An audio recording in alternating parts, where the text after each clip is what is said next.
Yeah, hello all. Welcome to the Linux administration session. So this is the demo session. But before proceeding further, can you guys see the screen and can hear me clearly? Please confirm in the chat.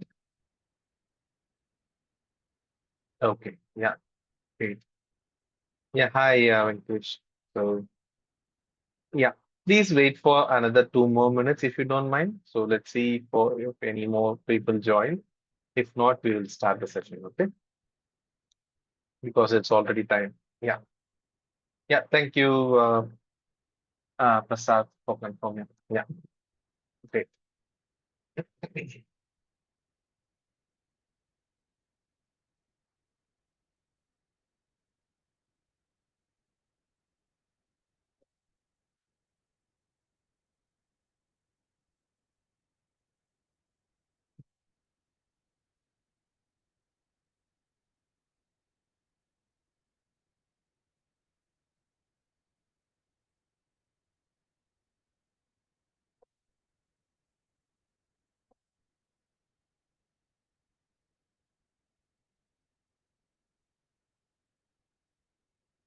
Okay, so it's already time. So let me start the session. So once again, welcome to the Linux Administrator RHCSA training. So yeah, this is the batch 363, and this is the email ID. Okay, so please do drop an email if you have any doubts to this one. Let me put it in the chat also. So yeah, and yeah, so we will come back to this one later. And a basic or a general information of the logic labs is the first three sessions will be demo sessions, okay? And from the fourth session, it will be only for the paid candidates. And this is a paid sessions, by the way. Okay, so yeah, from the fourth session, only for the paid candidates, the Zoom link will be sent.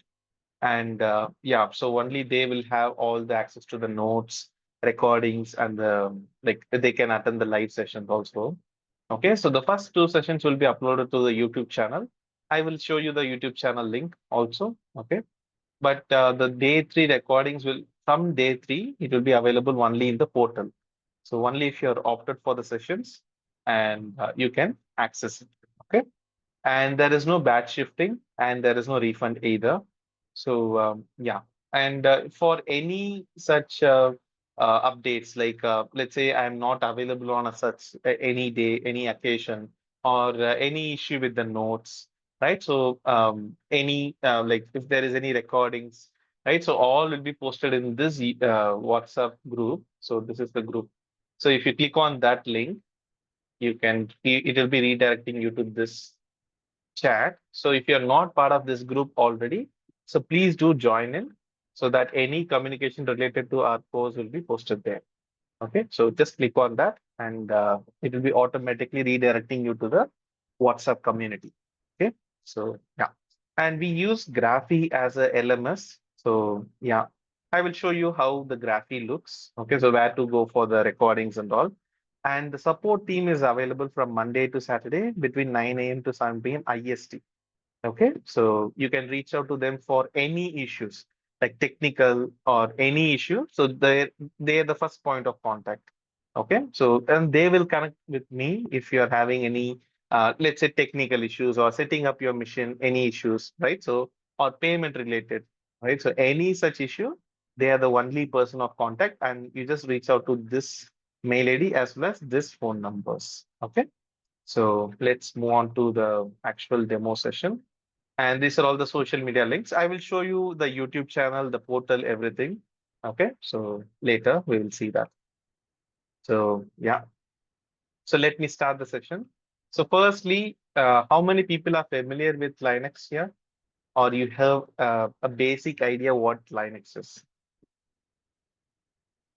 Yeah, the chat is for everyone, so you can just um, yeah, let's keep it interactive. Let's see if you yeah, okay, great, Saurinder. Okay, perfect. Fine. So a little bit about myself and let's move on to the sessions. Okay.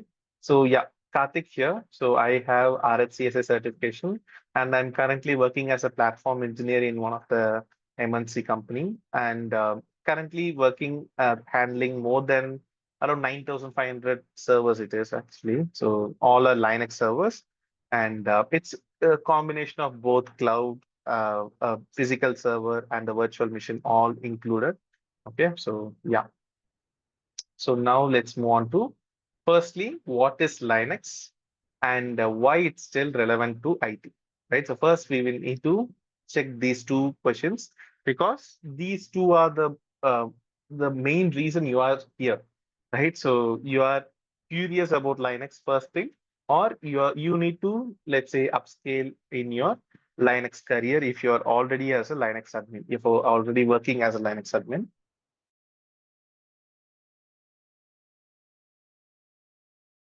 But yeah, actually, this course is more than enough for your RHCSA certification. We will get into that. Okay. So yeah, firstly, what is Linux? Linux is like any other operating system. Like what are all the other options, which is Mac OS and Windows, right? So obviously Microsoft Windows, which is widely used throughout, and even I am using a Microsoft Windows only.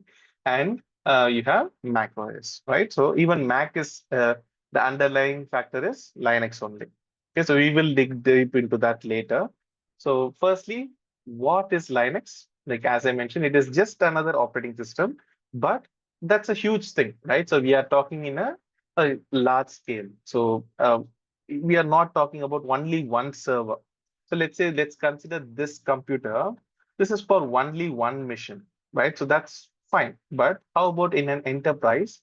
Even a simple installation of a, let's say, a basic software, let's say Microsoft Office or a very basic tool, even that you need to think in a huge scale, right? So for that, whether it is reliable, the operating system which you choose should be reliable, as well as it should be secure, and it should be productive, right? So that's the main thing, and the productivity should not be affected at any cost, right? So, and whether it is like it is portable, right? So all these factors are considered, and like around 72% of your infra, right? So infra means infrastructures or any company, the back end. Let's say you take a bank, any bank, let's say SBI or any bank, right? So in that, the back end will be there is a huge array of servers, right? So all will be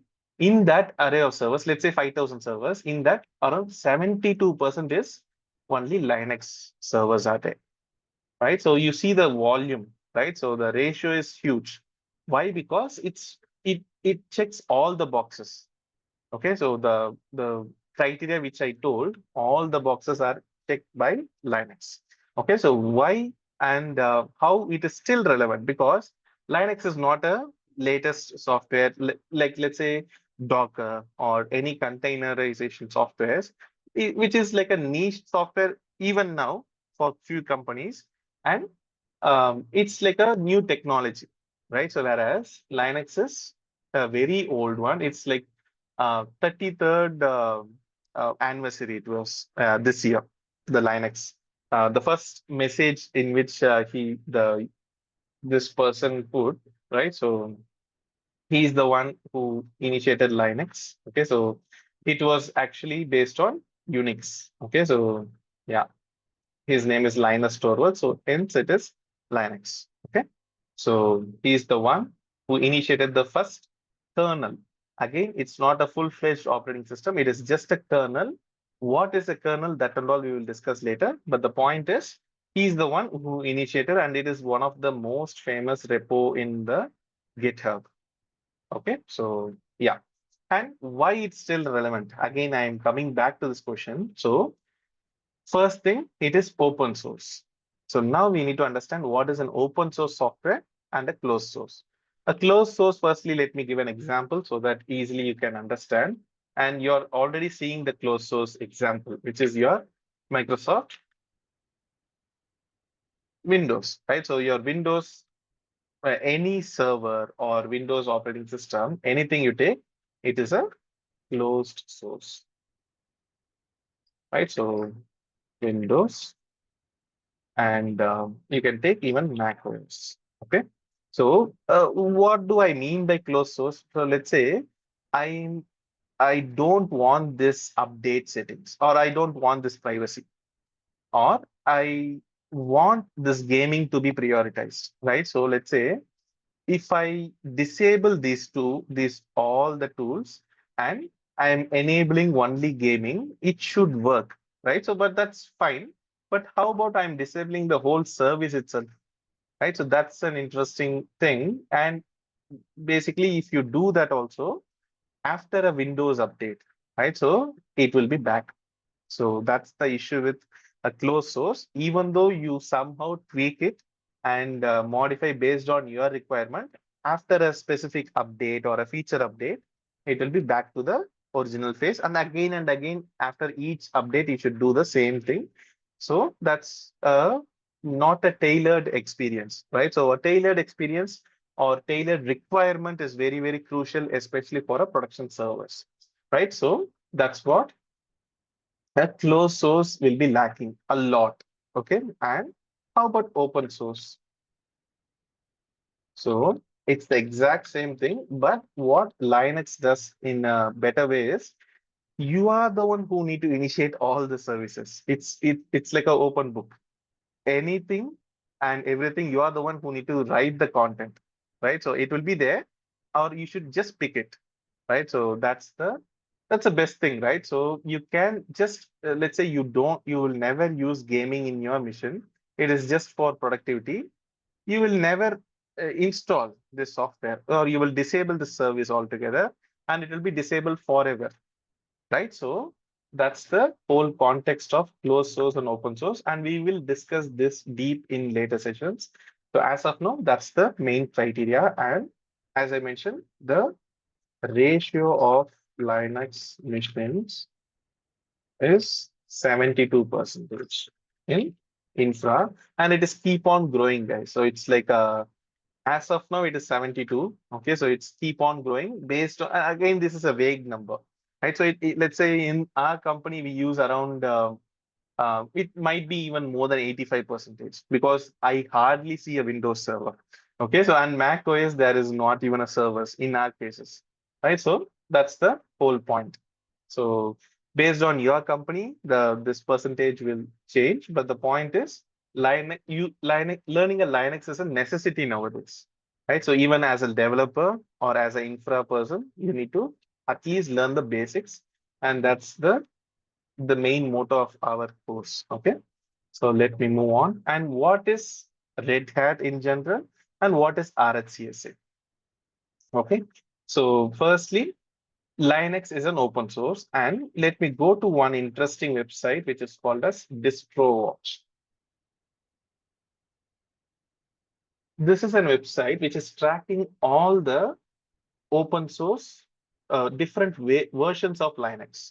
It's not only Linux, you can even have um, like any open source tool, but mostly like 90% or more than that, it will be only Linux machines you see here. And there will be a rank based on the user basis, right? So, and you hardly see Red Hat in the top 10 per usage, because it's mainly focusing on the enterprise. So I might mention it as infra or enterprise, all means a company, right? So um, enterprise, company, all are same. Okay, so company or infra, so all are same. Okay, so now, yeah, you see, Red Hat is at 60th place. So firstly, there are so many distributions. So these are all called as distributions, and you see a lot here. And just you might ask, okay, only 100 is there? Obviously, no. So this is top 100 list. It is around 900 plus distributions out there. Okay, so these are all the most used one. Okay, so they rank based on the user upvote, right? So they like if let's say you're using this operating system and you upvote it, and based on that, this will be ranked. Okay, so yeah, and yeah, so based on your package management and so many things factored in, each and every distribution will be varying. Okay, so the user interface, And let's say you're using a Manjaro OS, so it is almost like your Windows OS. It will be, and Pop OS is also like a recent trend, so it is also a good one. Okay, so like that, uh, like the at the end of the day, like your many people will have a myth. It's actually a myth that Linux is only CLI. So what is CLI now? It's just commands, right? So command line interface and graphical user interfaces. So these are all the different types of interacting with your machine. So let's say you are interacting with a GUI. So what is the easiest example for GUI? Your Windows, right? So your Windows, Ubuntu you might have used, right? So all these are, even RHEL is actually an example, right? So even RHEL or not even RHEL, all these operating system has their own GUI version. Okay, so yeah. So firstly, what is GUI? So you have a graphical element here, right? So I'm actually controlling my the cursor point, right? So I'm clicking on any icon, right? So and it will pull a menu, right? So I can toggle the switch on all our graphical elements. And what is the good thing about this? Anyone can understand the graphical element, and it is easy for a beginner. But it is, um, if you're doing a repetitive task, and which you will in a production service, this is not an efficient one. So how about command prompt, right? So you just type CMD in your Windows, and this is your CLI. The easiest example is your command prompt. So here you cannot simply do create new or something, create new directory or folder. You cannot type like this. Only if you type a specific command, it will detect and it will list all the. So in this case, dir means it will list all the directories and files in this path, right? So that's this command, and only that commands will work. Okay, so yeah, that's your CLI. And again, all this operating system also has their own CLI.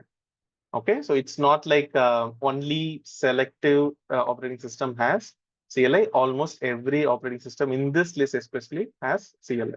And we are not going to use all this operating system, right? So only Red Hat. So what is Red Hat in general, right? So Red Hat, and as I mentioned, it is an open source, which is your Linux. So once Linux is popular, right? So in late 90s, there is a lot of companies emerged, right? So from that, Red Hat is one of the few companies which only focused on enterprise, right? So during their initial days, the like as an end user, you cannot get their ISO. Okay, so your their image. Why? Because it is only focused on enterprise, and if you got a hands-on also, it is kind of not in your zone because you cannot use, there is a hardware lock. Okay, so only specific hardware is compatible with this operating system. Okay, but they came a very long way, and as of now they are the market leader, especially in the enterprise. So I given a metrics here, right? So 72%. In this, the Red Hat only might be more than 60%. I don't know the exact figures, but it will be at least more than 60, 50 to 60 percentage. Why? Because they have a very good support teams. Okay, so let's say you are having some issue with your OS. Obviously, you do because it's a generic OS for everyone and it is an open source, right? So there will be an issue and it need to be sorted. Let's say your team cannot solve it. You need to reach out to obviously the vendor. In this case, who is the vendor? Red Hat. Okay, and you might ask, okay, only they do operating systems? No, they do much more than that. And there are very huge MNC as of now.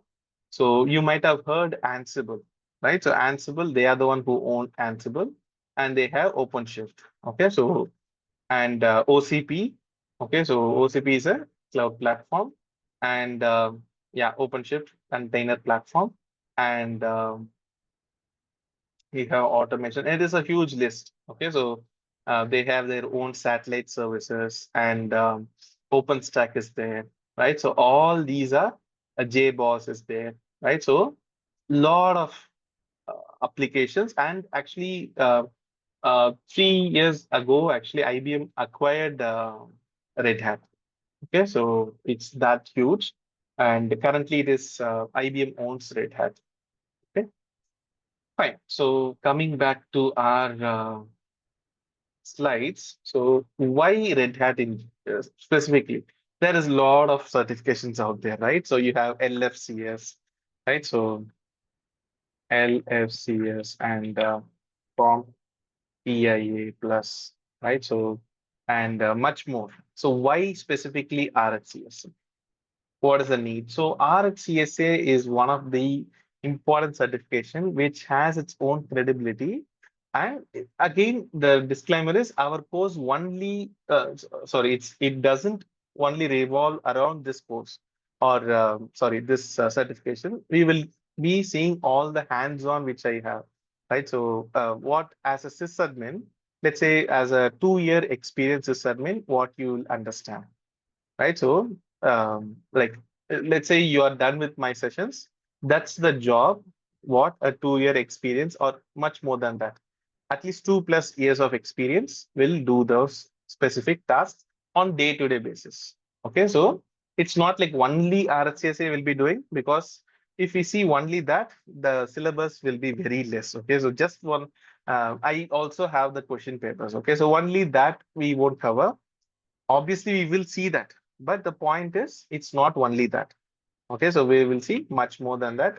So that's the next one, and I will get into um the pricing of this exam. Okay, so if you are really want to opt for it, once you're done with my sessions, like within at least 1 week or 10 days, you can I can assure you, you can clear the exam within those days. Okay, so that's the RHCSA versus RHCE, which is considered advanced one. So RHCSA is the basic one. RHCE is a certified engineer. So that does have 80% of Ansible sovereign. Okay, so it is like it is advanced one.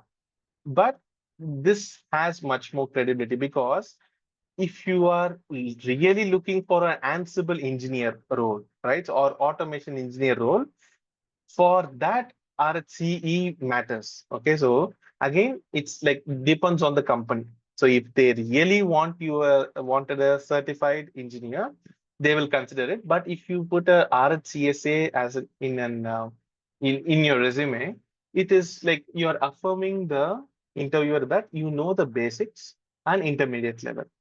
Okay, and this certification doesn't have an advanced topics like clusters, right? So high availability. All these are not there from the basics and intermediate level. And don't worry about the syllabus part. We will discuss that. Okay. So, but the point is RHCSA, if you have, let's say you are starting your career as a Linux admin, this is the very important certification, right? So it's like, what is the whole point of certification, right? So you're just affirming the interviewer that you have that knowledge and you crack that exam with that knowledge, right? So the interview will be proceeding with the technical talks. So it won't be like a basic questions. So like how like what are all the basic questions which they ask, also will be based on this RHCSA. Once you mention that in your resume, let's say, it will be like that. Okay, so yeah. Okay, so RHCSA full form is Red Hat Certified System Administrator. So, like once you're done with this certification, or once you're done with this course, what are all the roles you can apply? All this I will explain at the last. Okay, so please hold on for the next 5 to 10 minutes at least. I will cover all the basic syllabus, and later we will do the Q&A. Okay, so yeah, fine. So this is the roadmap for our course. Firstly, we will see the user management. And why user management, right? So let's say you are working in an MNC. Firstly, you need to manage your peers or your project, right? So then it will be based on your BU or business units, right? So and in general, it's not like only your team will be managing. In general, a company will be having a lot of users, and let's say it is a service-based company. In that case, it's even harder because they will have clients' information also, right? So let's say it is a payroll company, they need to manage client information. So even that is a one more database, right? So that's the user management, and it's a very, very important aspect. And how company approaches this user management, that's the important thing, right? So it doesn't matter, let's say a company is using only Active Directory. That's a typical one. So how efficiently they're using the Active Directory, right? So that's an important thing. So like that, user management is a very, very important topic. And the next one is disk management. So as an end user, we do manage disks. No, right? So in our base missions, let's say this is my computer, right? So I have around 3 disks, right? So I like we will not myself or anyone in especially in Windows, we will just dump all the files in one partition or at least 2 partitions, right? So that's how it is actually. It's not like to blame anyone, but that's how it is structured. There is no a basic structure, right? And for us, anyhow, we are the one, or let's say our family or friends is the one accessing our mission. So we need not manage it to a certain extent. Whereas when it comes to company, even a simple file or even a basic Excel sheet, right? So it should be managed in a certain way, right? So there will be a format for everything. And your company will invest a lot of money to store the data, right? So data is where the whole company will thrive, right? So they need to store it in a very efficient way, right? So for that, disk management is so crucial part in any company. And as a sysadmin, you will do a lot of things as in the disk management. And we will have a lot of sessions only for disk management. Okay, so we will see that extensively because on day-to-day basis, you'll be doing that. Okay, and how about process management? So this is where it gets interesting. So because again, it depends on each company. So how they approach the process, right? So because they have their own monitoring tool and they have their own set of infra layer, right? So how they approach the CPU, memory, this all the system resources, right? So all this will be how efficiently their process has been managed like that. So this is a basic for one system. Obviously, we are not talking in a single system, right? So we are talking in a volume of 5,000 to 10,000 servers. So in that case, it's a huge thing. Even a simple operation, you need to consider in a huge thing and how it can be performed. And nowadays, not now, it's been like many years, there is a thing called as grid computing, right? So uh, you will input a simple or a complex job, right? So it will be performed in hundreds of servers at the same time, right? So let's say you take a animation movie. So there's a process called as rendering, right? So many might already know this, but the point is that that's the same thing, right? So what they do in render, right? So they need to render each and every frame. So if they do for each second, it will take few hours. Just 1 second will take few hours if they're performing only with just 5 systems. So what they do is they have a server farm. Okay, so just to render the video output of the animation movies or any huge movies, right? So they will have a server farm with around thousands of servers. So each server will perform the render of single frame. Okay, so each frame, 1 second is around 24 frames, right? So each server will render one frame. So it will be like within few minutes, you will be achieving a lot of data, right? So that's a huge thing. And that's what called as grid computing. And in our company also, we do use grid computing. Okay, so we will discuss these kind of things later. Okay, so how a company approaches these all, because there is a lot of technologies out there, and it again depends on how you are approaching it, right? So you need to understand or you need to have a curiosity to know this new, these are all actually old, right? So now it is going to the quantum computing and much more. But again, it depends, right? So yeah, coming back to the process management.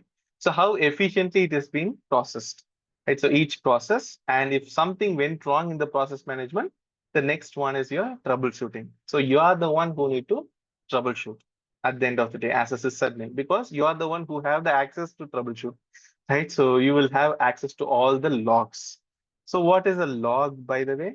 It's like all the, like any event. Let's say I click settings. This is an event. Let's say I toggle this one. It is an event, right? So it will be stored somewhere in the log. So like that, even let's say you turn on some toggle of a Bluetooth or something, it is an event and it will be stored somewhere in the log, right? So you need to find the exact log, what went wrong, right? So that is a skill action, how to identify something went wrong. That's a huge skill.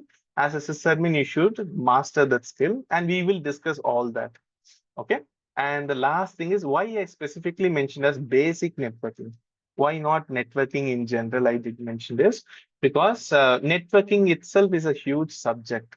It's a separate subject, and we won't see from the basics, right? So what is a obviously we will see an important basics like what is an IP, what is a static IP, dynamic IP, how to set up a static IP, right? So all those we will discuss, but only to a certain extent, not to like a hardware level or subnetting. All those we won't discuss too much. Okay, so only what is needed for a sysadmin or specifically Linux sysadmin, we will be discussing this one. Okay, so yeah, this is the basic roadmap. And again, please stick with me for another 5 more minutes. Yeah, I will cover syllabus quickly. Then you can ask any doubts you have. Okay. So again, what we will see the basic introduction about the RHEL. Okay, so I just mentioned RHEL 8. So the current version is RHEL 9 and specifically 9.4. Okay, so now you might ask, okay, what will be asked in the exam? Let's say you are trying to appear for the exam. RHEL 9 it is, okay, and RHEL 8 or 9, it doesn't matter. Firstly, why? Because almost everything is same, but RHEL 7 and 8, there is a lot of difference. Okay, so that's the issue. So Rail 7 never, it's almost obsolete. Okay, so many companies are upgrading to Rail 8. Okay, so Rail 9 also in some cases. So try to, in your exam, it will be Rail 9. So while I attended the exam, I had a choice between Rail 8 or 9. So yeah, but our course will be based on Rail 8. Okay, so Rel 8 and 9, just basic difference, like a user interface or few feature changes are there. We will see what is the difference. Okay, and once you are done with the course, you can actually appear for Rel 9 exam. That's the base exam. Okay, so you can appear for that. There is no issues. Okay, so because all the steps or all the services, everything will be same. But Rail 7, there is huge difference between Rail 7 and Rail 8. Okay, that's the thing. Fine. So next thing is what many might already know, that Linux is all about commands. As I mentioned a while ago, in CLI, without a command, you cannot navigate. Right? So even a basic navigation, you must type a command. So let's say I want to change the directory, you need to type cd. That's the only way, right? So unfortunately, a command prompt, you cannot double click. Let's say I want to go inside this directory. If I double click, it will just select or it will copy it, right? So you need to manually type it. Like as a beginner, it might sound a very hard thing, or it might not be like it doesn't sound pleasing, but trust me, it is you will get used to it. And this is one of the easiest route to get into IT. I will explain that later. Okay, so how that works. But yeah, we will see lot of commands, and in your OS actually there is around 2K plus commands are there. Obviously, no one can train you on almost 2,000 plus commands. So we will be discussing at least 150 to 200 commands, which is more than enough for a sysadmin. Okay, so all the basics and advanced commands also we'll be discussing. And essential commands, that's obvious. We must know that. So all that will be discussed. Okay. So the very next session, like tomorrow or day after tomorrow, we'll be doing the installation part. So why? Because as I mentioned, this is uh, and that is also one of the reason RHCSA matters. Why? Because it is a practical exam. Means there is no MCQ. Okay, so let me quickly show you the exams question paper, so you'll get an idea. So for that, I have a URL shortener. So just go to this bit.ly/linuxll. It is not one, LL, and lastly it is one. So let me put it in the chat. Just go to this link and please do bookmark it. Okay, so why? Because anything related to a course, like if I find some article or some new steps for a, let's say, for an operation, right? So I'll be put it in this one. This is common for, like, this is my 19th batch or something, so it's common for all the batches.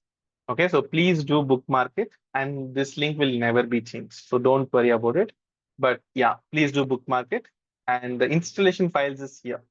Again, this one I will show at the last what you need to download. But yeah, just to show you the question paper. So you just open this RHCSA queue, and this is the, like, a common question paper. I would say it's not like a dump or something. So like we will discuss all these questions concepts. Let's say we will discuss ACL, and no matter what, how tricky they ask the question, you can answer it because you know the concept wise, right? So that's the thing, and you will never see any MCQ questions here because it's a purely practical based, which means, let's say you are you don't know system tuning, that's it.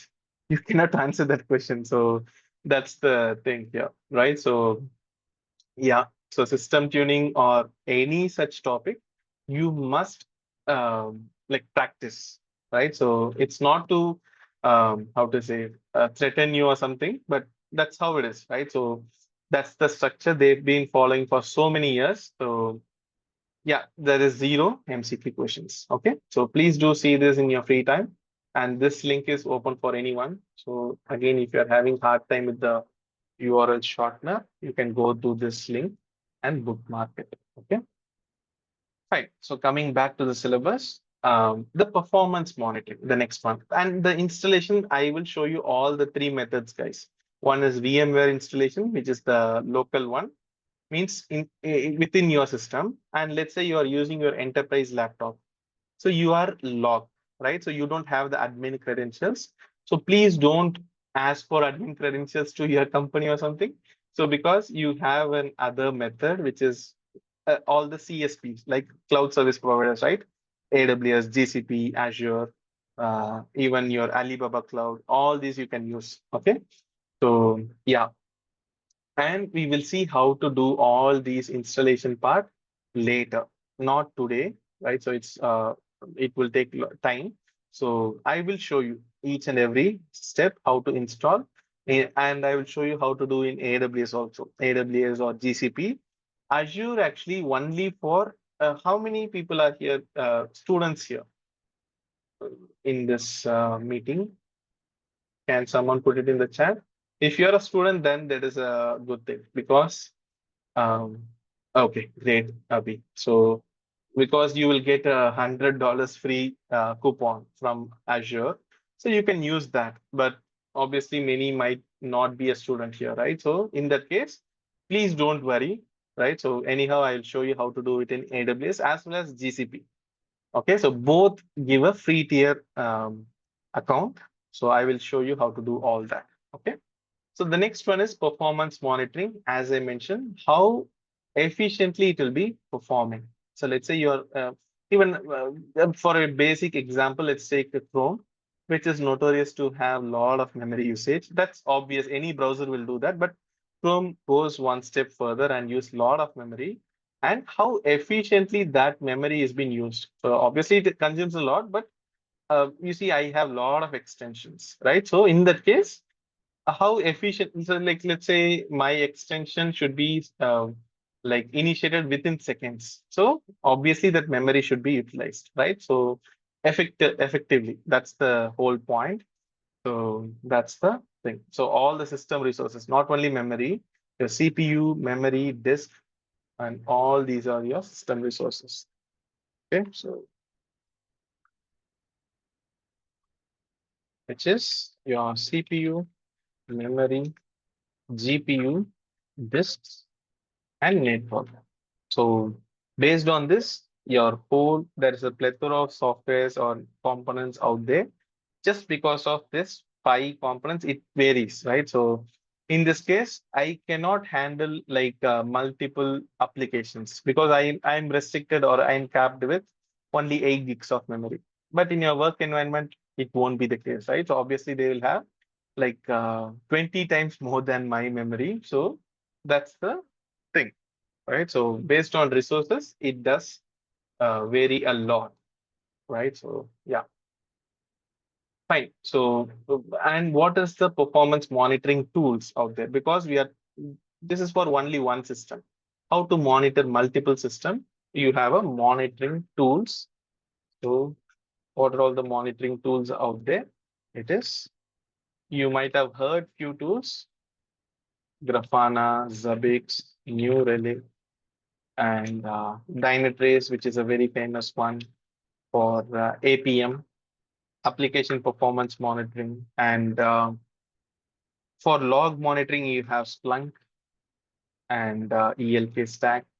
Right, so the list goes on. There is around 50 plus tools out there, Datadog, right? So yeah, so the point is which tool companies prefers a lot. Firstly, Dynatrace is a very famous tool, and Splunk is for your log monitoring. So based on your logs, you can monitor this, and you have ELK stack like Elasticsearch, Logstash, Kibana, right? So in our company, we use Grafana. Okay, so like that, and at least one tool, if time permits, we will see at the last. If not, I will post it in the resource section. Okay, so yeah, because our sessions will be fully packed with Linux concepts only, and a monitoring tool is a necessity. As a sysadmin, you must know at least one, or it's not like, okay, all have a common thing, which is to set up an alert. Let's say it reaches, in this case, it is as of now, it is normal. Let's say I'm turning on my VM, it will be reaching to 90% or so. So it is a alert. It should alert, right? So so how to set up that alert, right? So what is the messaging tool? All that we will see at the last, if time permits. If not, I will put it in the resource section. So please do look for that. Okay, so that's your monitoring thing. Okay, fine. So moving on to the user management, as I mentioned, user management is an important one. And here we will see how to manipulate all the users, right? So create, delete, move, remove, right? So all that, and a basic of Active Directory we will see. Okay, so it's not like a full setup, just the basics, how it works, and the hierarchy, how it works, right? So because for Active Directory, in most companies, they use Windows Server. So I will try to initiate a Windows Server and show you, right? So if time permits again, if not, we will see in a as a flow, right? So as a flow chart, we will see that how it works. Okay. And there is one more concept called a super user access, which is a pseudo access. Again, this depends based on your servers and your project and your different teams, right? So how the access metrics works. And it's an important thing, right? So this is an important session actually, your super user access. And the next one is your basic OS concepts. So what are all the basic OS concepts? Like the basic tools like copy, move, remove, create, right? So all that, and as well as accessing a remote connection.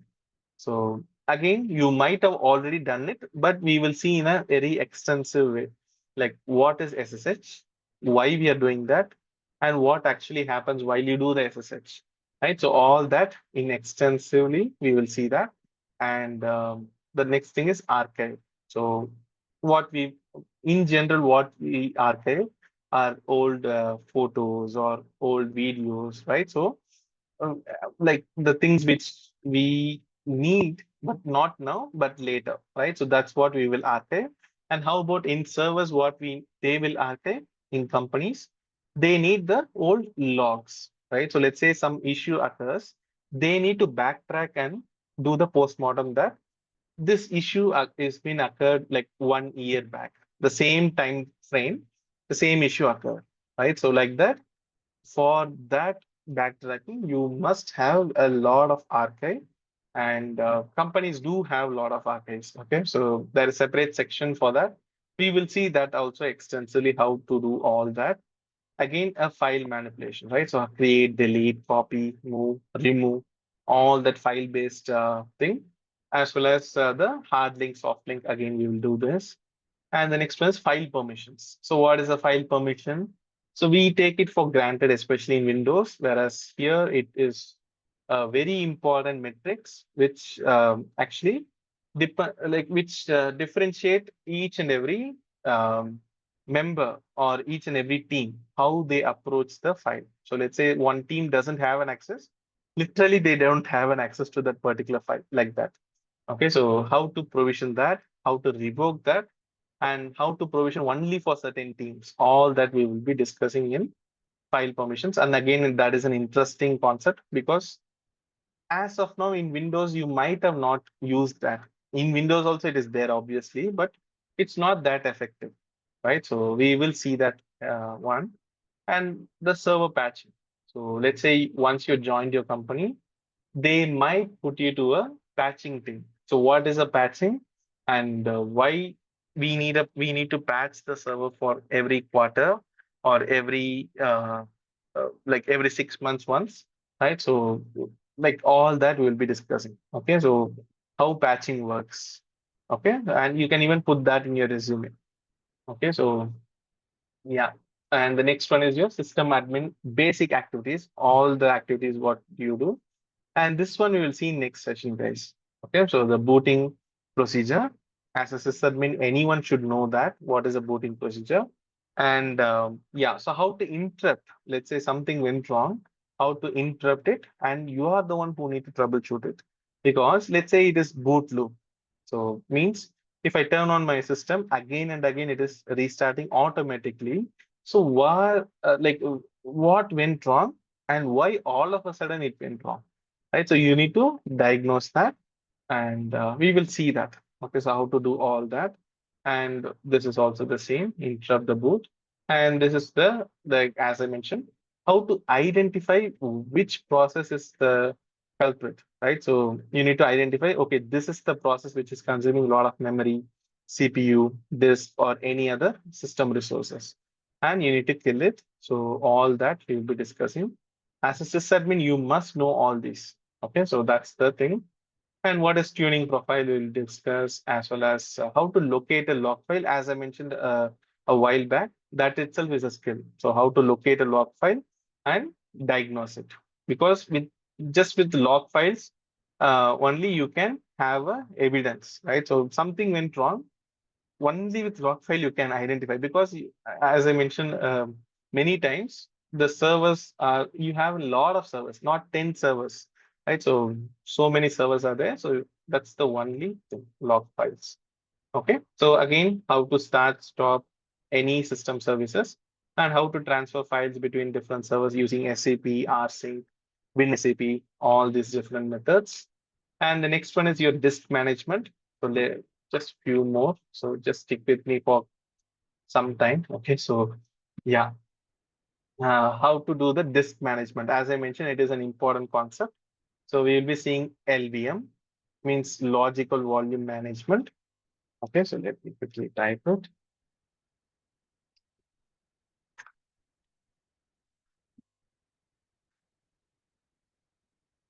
Okay, so this is again, as I mentioned, it's a very, very important concept because as a sysadmin, you are the only person who have access to do all these LVM. Okay, so you must know this concept on day-to-day basis, at least one change like this you will do. Okay, so yeah, how does the physical volume, volume group, and the logical volume, how to do all those hierarchy actually this is. And yeah, so once you mount a disk, a new disk, let's say, how from that point, how to uh, provision and hand over to the application team. So till that, if something went wrong in between also, how to diagnose it. All that we'll be doing in LVM concepts. Okay, so again, formatting, different file system format, and as I mentioned, diagnose with some any permission issue also might be there. So you need to figure out. We will see all that. Okay, and Stratus and video is a advanced version of LBM concepts. Okay, so we will discuss that too, and it is part of your exam. So at least one you will get for sure in your exam. Okay. And the next one is security. Obviously, security is important for any operating system, and this is no other, right? So this is again in basic Linux operating system. So you must have a, and many might already know, Linux OS are known for their security thing, right? So that's what, like how secure it is. We need to understand it. So you have firewall, and it's a software level firewall. There is a physical firewall also, and there is a how key based authentication works, right? So what is key based? And we will have at least one or two sessions just for key based authentication. Again, it is a very interesting session because you will understand what is cryptography, the basics of it, and how to understand the key based because you might have already used it in AWS GCP. If you are already familiar, you will be used it, right? So you might have used it because that's the only way of authentication. Whereas here we will be discussing or we will be dissecting all the huge concepts, and we will be discussing all the things. So yeah, very important one, key based authentication. Exactly, PIM key. So we'll be using PPK. Okay, so party private key and PIM key also. We'll be discussing how it works. And yeah, so again, the file permissions, how effective it is, and what is SC Linux. So security enhanced Linux, and it is to protect each and every file and directory. So even there is one more layer of protection for everything, literally the file and directory in your whole server. And what is directory? I didn't mention that, right? So in Windows, we mention it as folder, right? In Linux, it is called as directory. Okay, so whenever I mention, sometimes I might mention folder, it is nothing but directory. Okay, so in Linux. So yeah, so there is a one more layer of protection for each and every file and directory, and it is called as SE Linux context. So how that works, right? So that also we'll be discussing, and how to restrict the user for using only certain commands, and only he can go to certain path. Okay, so even he cannot go to his own home directory, right? So those also we'll be discussing in this one security part and the basic networking, right? So as I mentioned, how to configure a static IP host name. This one we will be doing while we do the server setup and the network services. And if something went wrong here, how to diagnose it. Okay, so that's the networking part. And lastly, we'll be discussing the containers. So you guys might already familiar with Docker. If not, we'll be discussing that too. So Docker as well as Podman. So Podman is a very neat alternative of Docker.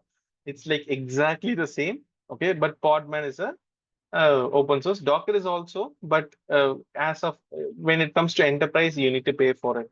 Right. So here it is a pure open source and it is owned by Red Hat actually.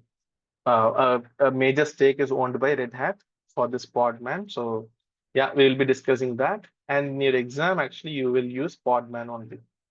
Okay. So again, the command all will be the same. Just yeah, you instead of Docker, you will be using Podman. That's it. And you can even mention that in your resume. You have container knowledge, containerization, and lastly, we have VMware vSphere. So what or why I specifically mentioned vSphere is in your work environment, right? So you won't use this VMware, guys. Okay, for sure, none of the companies or even a startup doesn't use this VMware workstation because this is for commercial use for end users like us, right? So for enterprise, there is a whole different layout which is called as VMware vSphere. Okay, so that one is a hardware specific. You cannot simply install that in any laptop and call it a day. You cannot actually. So I will show you how to install that. Okay, and we will see the basics. We will initiate a VM inside that because that itself is a challenge. Okay, because it's bit a huge system. So the VM size itself is around 150 gigs. It will be. Okay, so I will show you. Don't worry about it. But at last, we'll be seeing this one, VMware vSphere. Okay, so yeah. Yeah, that's the syllabus part. And yeah, again, as I mentioned, it is a paid course and it is daily session. Okay, so it's a weekday session. I already have a weekend batch going on currently. Okay, so this is from Monday to Friday. Almost every day we will have a unique concepts. Okay, so yeah, and the timing doesn't change. So it is from 8 p.m. to 9 p.m. IST. Okay, so I just mentioned it as 4 weeks. Again, based on your doubts, and all the doubts are welcome. Okay, so please do ask any n number of doubts. And if you want me to explain it once again, please do let me know. Okay, and this is the course fee, guys. So it is around 4.7K INR or 57 US dollars. Okay, and yeah, so that's the one. And let me quickly show you the portal. Sec. And yeah, please do compose any questions you have. So let me answer it. Is this sufficient? Okay, I did answer that. Exams is based on RHEL 9, Saurendra. Because I will show you how. Because in AWS, we'll be installing RHEL 9. Okay, so yeah.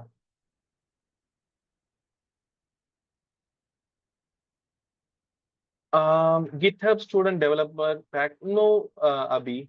Right away from Azure, you just Google Azure $100 credit. You just it will be by default, it will be there for you as a student. Again, they will ask you your ID card or some verification. Once it is a legit one, then only they will provision the access for Azure. Okay, yeah. Thanks, Venkat, for reminding. So the fees for RHCSA exam is for like let's say in INR it is 20K INR, right? So this is for India. So for other folks, it used to be less, but I'm not sure why they increase. It is around 400 USD. Other than India. Okay, so yeah, that's the exam fee. Okay, so on the exam marks, right? So it is around 300 marks, out of which you need to get 210 to pass it. So yeah, so that's the one. And what is the exam duration, right? So that's again an important one. It is around. So while I used to attend, it is just 2.5 hours. Now it is 3 hours, right? So that's the one. And who are all eligible for okay, validity? Okay, great. So it is around 3 years. So your certification will be valid for 3 years. And who is eligible for this course? That should be your question, right? So, okay. So who is eligible? So let's say you are starting your IT career. This would be the easiest route. Why? I will explain quickly. So let's say you are choosing developer. Okay. So let's say dev, and you choosing this one. So let's say Linux or Windows, any admin, right? So or operation role. Okay, so developer means obviously you need to understand the basics of Python, Java, or some JS, JavaScript. Okay, so you should be at least as a, let's say you're the most of the companies look for is the full stack developer or a Python developer or a Java developer, at least basics, right? So you should at least spend 6 months of your time, right? So at least 6 months plus for sure it will be. Whereas here, Linux and Windows, right? Again, it's not like I'm not saying that you should never go for developer. let's say you are really thriving to start your career in IT, this is the easiest route. This is kind of like a just to explain you the career path, right? So here it will be maximum you need 3 months of your time, and you will be studying, as I mentioned, your Linux or Windows or even VMware, right? So all these are infra operations tools. Okay, so all these you can study, and it will be 3 months, and within that you will be job ready. That's the key, right? So you should be job ready at the end of the day. So that's the thing. And is we want any? There is no prerequisite, Vishnu. That's the thing. There is no prerequisite. From basics, I'll be explaining you. The next session itself, what is virtualization?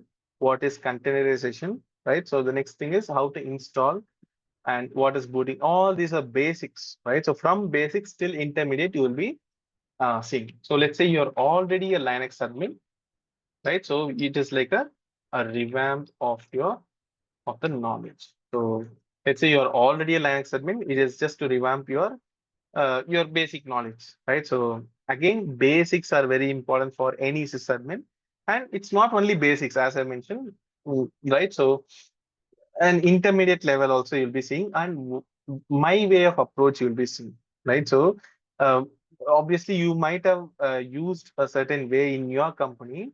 So in our company, what we used to use, right? So that one you'll have an idea about it, right? So yeah. And what is the job? So that's the question we are getting. So job, or once you are done with the course, what are all the jobs, right? So firstly, let's say you are a fresher, you are having fresher or till 1 year experience, you will be eligible for only sys admin job, right? So it is like a L1, or in a mid-level company, it might be even the L2 level. So there are different level or hierarchy in different companies, guys. Okay. So based on your tasks, it will be the level will be differentiated. It's nothing much. Okay, so you'll be doing a sysadmin tasks. There will be a basic BAU task for every day. Let's say health check, extending a file system, or clearing a file system. Right. So it's not like, okay, then a senior folk in a team will never do that. Obviously, no. In our company, there is no level only. Anyone will do any tasks. Okay, so it's like whether you have or whether you are available to do the task. That's the most important thing. But in few companies, there are hierarchy. Okay, so that's this one. And you will be eligible for sysadmin. So let's say you are more than 2+ years and you know DevOps, right? So this is the founding knowledge for DevOps guys. So let's say you are wanted to be placed as a DevOps engineer. This is the right place. Why? Because DevOps is like a huge thing, right? So because if you are not only doing the infra level, you are trying to do the automation, right? So you will be doing the integration, which is CI/CD, like Jenkins and all those tools, and not only Linux. So you'll be, as I mentioned, Git, Jenkins, and containers we are already used, but let me just note it: Docker, and you have nowadays Terraform for IaaC, right? So infrastructure as a code, and the list goes on. Okay, so again for monitoring, you have some tool. So it's not only Linux. You should learn all this, at least basics. It's not like you should master Jenkins. You should master Git. At least basics should land a job. This is for 2 years to 4 years. Okay, so and how about 5+ years till 8 years? So you have platform engineer like I do, right? So platform engineer, or you can be as a um, system engineer or senior system engineer. Okay, so because you will do a little bit of automation, not a lot. Okay, so for that only you have 8+ years. So they will be doing all the heavy lifting like SRE, which is site reliability engineer, and automation engineer. Right. So this is where typically your RHCE exam, right? So these people are the one eligible for that. So because here also you will use, but it's not a mandatory thing. Okay, only if you are RHCE certified, you will be placed in a company, nothing like that. But RHCSA means you will have a, or the interviewer have a idea that, okay, really you understood something in Linux. Okay, so that's the kind of a hierarchy. Okay, so yeah, again, it's not like only with Linux you do all this. So once you're done with this our course, these are all the roles you are eligible for. Okay, so along with Linux, you should study all these. Okay, so for platform engineer, again, you need to study. A platform engineer is nothing but a DevOps guy. Okay, so but a little bit of like 70% ops, 30% or 20% of dev. It's like that. Platform engineering. Okay, so SR is purely automation, and just to make sure the reliability is there once you do the automation, right? So that's the one, and we are running out of time. So let me quickly show you how to enroll for the course. Okay, so this is the link. Just go to this portal, click on courses, and is there any questions, guys? Just go to this one. This is the link. Okay, so yeah, just click on this hyperlink which I posted just now. You can click on buy course and any mode of payment is there. So you can opt for it. Obviously, yeah, Abhi, it is more than enough for your RHCSA certification. And many did completed the certification once they're done with my course. So, and this is my 19th batch, I guess, 18th or 19th, even I'm not sure because of weekend and weekday, both I'm taking. So yeah, don't worry about RHCSA certification. For sure, you'll be getting it. Okay, so don't worry about it. Since you are fresher, right? So yeah, for you, it is a good thing that you chosen this route. So yeah. So this is the question paper or question model. Okay, so I'm not assuring that for sure exactly the same values you will get also, but same concept. So if it is, we will discuss strategies and we will see this question like that. Okay, so don't worry about questions. Obviously, it will be helpful, Vintage. So don't worry about it. So because whatever troubleshooting knowledge I have, I'll be sharing with you. And that's the most important for a sysadmin, right? So troubleshooting any such issue, right? So it can be a basic issue, or it can be even to diagnose a kernel or any such thing, right? So even we will discuss all those. So yeah, don't worry about it. Okay, that's a very important question. So I can only give it for a Indian citizen, right? So for India, you can get nowadays it is good, Vishnu. So it's not a very bad thing. While I used to start, it is very less. Now it is around 5 LPA to, let's say you are getting a very good offer. It is 5 to 7 LPA for a fresher again. Okay, so again, if you're going for TCS, Wipro, CTS, they will start, they will lowball your package. That's obvious because their hierarchy will differ, right? So they will have a lot of senior folks in the team. So in that case, you won't get this thing. But let's say you are starting in mid-level, for sure you end up in this 5 LPA to 7 LPA, for sure. Okay, so yeah. And that's a very good doubt, Vishnu. I appreciate it.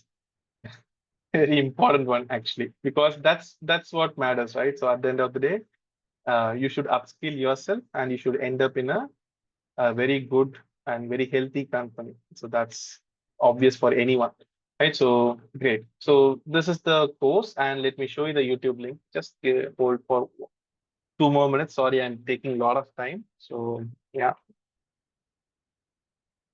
And my sessions will be a lot of interactions will be there, guys. But again, you should be the one who need to cooperate. Okay, so if you ask a lot of doubts, and doubts are always welcome. Okay, so we can have a healthy conversation on the doubts. Like, okay, so yeah, and you can check my previous recordings also. You see around almost like a 2.5 hours. There is a previous sessions, so you can see how I am training, right? So my older sessions you can go through in my in the YouTube channel. So yeah, we cannot give a metrics like that, Venkat. So that's a good question, but we cannot give a metrics like that. But I will give in a level wise. Okay, so let's say you are this after this course, you will be having a knowledge of L1 as well as L2 level.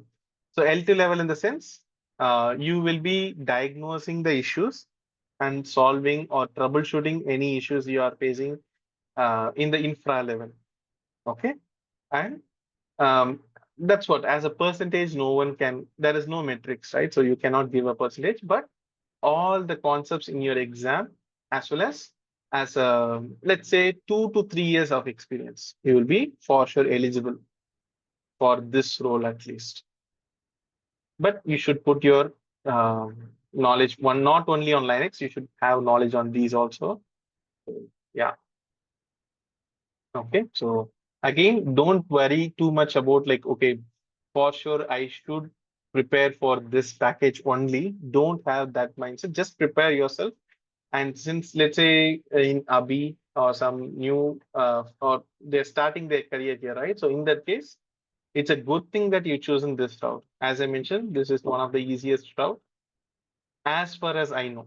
Okay, so there are many people who are stuck in Bangalore or Hyderabad who are still studying. You won't believe, still my batch, few people are still studying. So it's a huge market for developers. So especially in India. So that's the issue also, right? So you should be standing out of anyone. So you should have a huge profile, which as a fresher, no one has, especially in India, right? So in that case, Linux is a very good alternative. And you can obviously go for Windows admin also. But the issue with Windows servers or Windows admin is it's again a niche environment. It became as a niche environment. It's not like a niche one, let's say 10 years back. Now it is like a very niche environment. Very few companies require a new admin, right? So because most of it is automated.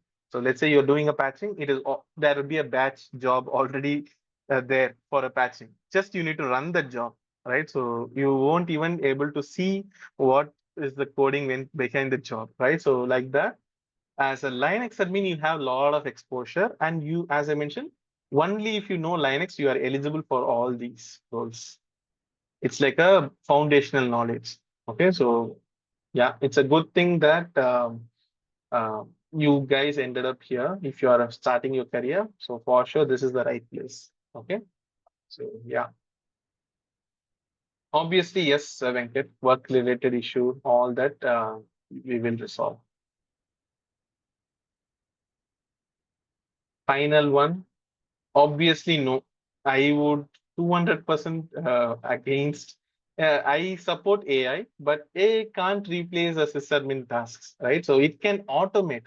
It can help in automate. Let's say use a chat GPT to generate a Terraform code. So that's a good thing, right? So you can, let's say you're stuck with the code, you can ask a chat GPT or any other AI bot to diagnose that code or that code or just automate a basic script. But it cannot replace the diagnostic knowledge you have, right? It can never replicate. It's like a, how to say, a painting, right? So only that particular artist can reproduce the same painting. Obviously, AI can, it won't get that finish. Obviously, you can spot it is generated by AI, right? So at the end of the day, exactly like that, you are the only person or any human is the only person who can troubleshoot certain issues. It's not entirely only one person can do. No one can do that, right? So, but certain issues only few people or only people can do, not AI. Okay, so for that, and there is a lot of applications out there, companies out there. For sure, sysadmin is a job which cannot be cannot be obsolete. It's not replicate, obsolete, right?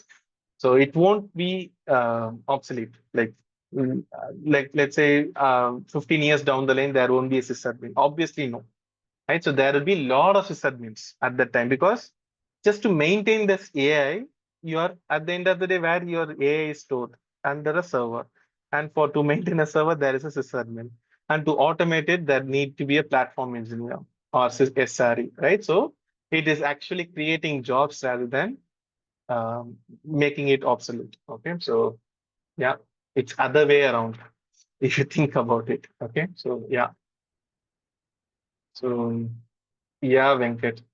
So that's a good questions. You have a lot of good questions. So yes, it's already time. I'm really sorry for extending the session. So yeah, and tomorrow at the same time we will have a demo session, and this recording will be posted in the YouTube channel, guys. I hope I send the YouTube link. Once again, let me send the YouTube link and the payment link. So if you are fine with my way of approach, and it will be purely practical based, guys. Okay, so and we will have some healthy conversations. Okay, so don't worry about it, especially if you are worried about certifications. For sure, no. Okay, so right away you can once you are done with the course, you can opt for the certifications. Okay, so yeah, this is the payment link, and yeah, let's see in tomorrow's session, guys. Okay, so yeah, tomorrow we'll be discussing about the booting process. Okay, and as a sysadmin, you must know that. So we will discuss that at the first thing, and next thing we'll be doing the virtualization and containers, and if time permits, we'll be doing the installation part. Okay. Oh, great. So yeah, thank you, Venkatesh, and thanks all for your time. And yeah, let's see in tomorrow's session, guys. Thanks all. Have a good one. Bye bye.